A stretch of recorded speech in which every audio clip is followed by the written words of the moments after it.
Hello guys! Hello Aries! Welcome dito sa aking channel, Kapalaran 888. Welcome! Alamin natin kung anong messages, vibration, gabay energy para sa inyong lahat. This is general reading, so alamin natin Aries kung anong message na para sa'yo. Okay, 2 cards. Okay Aries, meron kang dalawang baraha. Moonlighting and windfall of abundance. Wow! Congratulations! Ang ganda na ito. Okay, makinig ka Aries ha. Sobrang ganda. Basahin natin. Yung first card mo dito, sinasabi na pwede ka na daw magsimula na trabahuhin yung dream career mo. Okay? But, if may available na part-time dyan, i-grab mo na yung opportunity na yan. So, like for example, isa kang teacher, isa kang engineer Aries, or ano man ang profession mo and sa ngayon maybe hindi pa siya available, pero nag-a-apply ka na, hindi pa siya available. Like yung teacher, nagpaparanking ka, hindi ka pa makapasok sa public school, kung ano yung available na trabaho, or kung ano yung available na resources na nasa harap mo, i-grab mo daw yung opportunity na yan while you're waiting, while you're working for the dream career. Okay? Okay, next card natin is Windfall of Abundance. Wow! Congratulations sa inyo dito, Aries! Kasi sinasabi ng baraha na isang increase ng abundance ang paparating sa'yo in different forms. Some of them unexpected. So, kailangan mong maging open to receive and know that this abundance comes to you to support your life purpose, health, and charitable work. So, sinasabi ng baraha, ihanda mo ang sarili mo, Aries, kasi may paparating na biyaya. And ang biyayang ito sa lahat ng area sa buhay mo. Any form, different forms sa buhay mo, different stages. So, be receptive. And sinasabi ng baraha sa'yo dito na makakatulong to sa'yo para suportahan ka sa pangangailangan mo. Okay? Wow.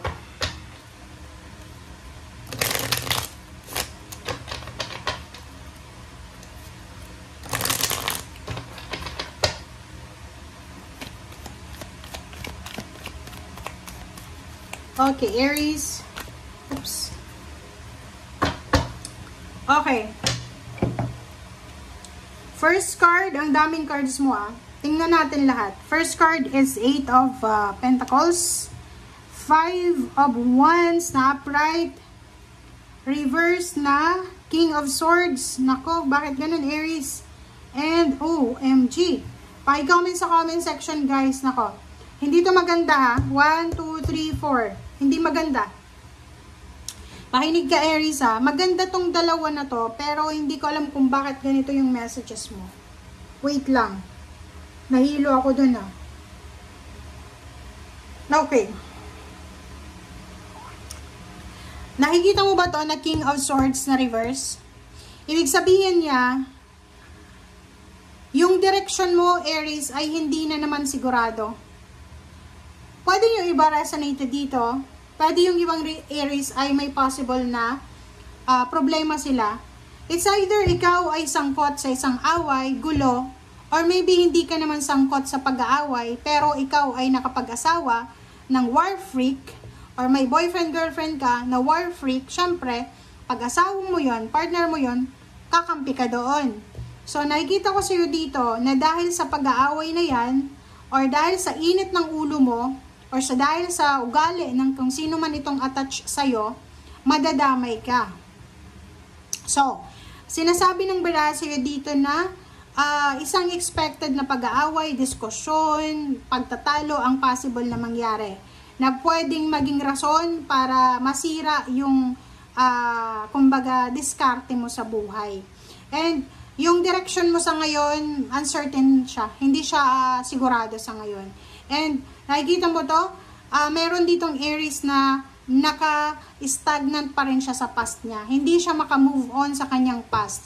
Maybe, may Aries na dating may bisyo, tapos gusto niyang bumalik sa bisyo. May Aries na gustong makipagbalikan sa ex. May Aries na gustong bumalik sa toxic na sitwasyon, parang ganon. So, or mga unhealthy habits and lifestyle, mag-iingat kayo. Okay?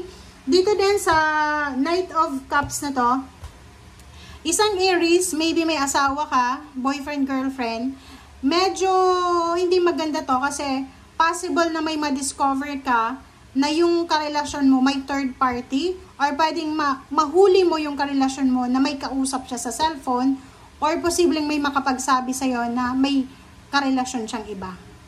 Dito sa 8 of Pentacles na to, sinasabi ng barahan na kaliwat kanan mo Aries, mayroong possibilities and opportunities na kumita ka ng pera, but you will be distracted.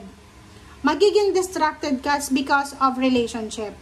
Ang nakikita ko sa iyo dito, may mga Aries na nakapag-asawa ng sobrang materialistic, medyo narcissistic din yung asawa, or maybe girlfriend, boyfriend.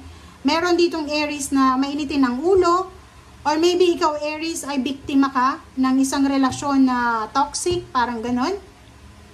Nakikita ko sa iyo dito na parang instead na magtrabaho ka, pwedeng i-prioritize mo yung relationship mo. Or pwedeng magkaroon ka ng kaaway sa loob ng trabaho, sa pinagtatrabahuhan mo, sa katrabaho mo, or even sa boss mo. So, kailangan mo mag-ingat. Kailangan mag-ingat, guys, kasi sa panahon ngayon, sobrang hirap kumita ng pera.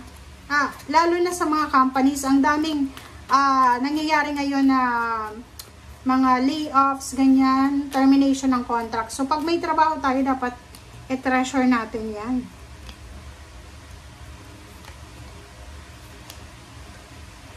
Okay, this Aries ay iba naman to sa inyo. Iba naman to. Iba yan, iba to. So, eto, puro positive sa ilalim. Sinasabi ng baraha, pwedeng may Aries dito na makipagbalikan sa kanyang ex.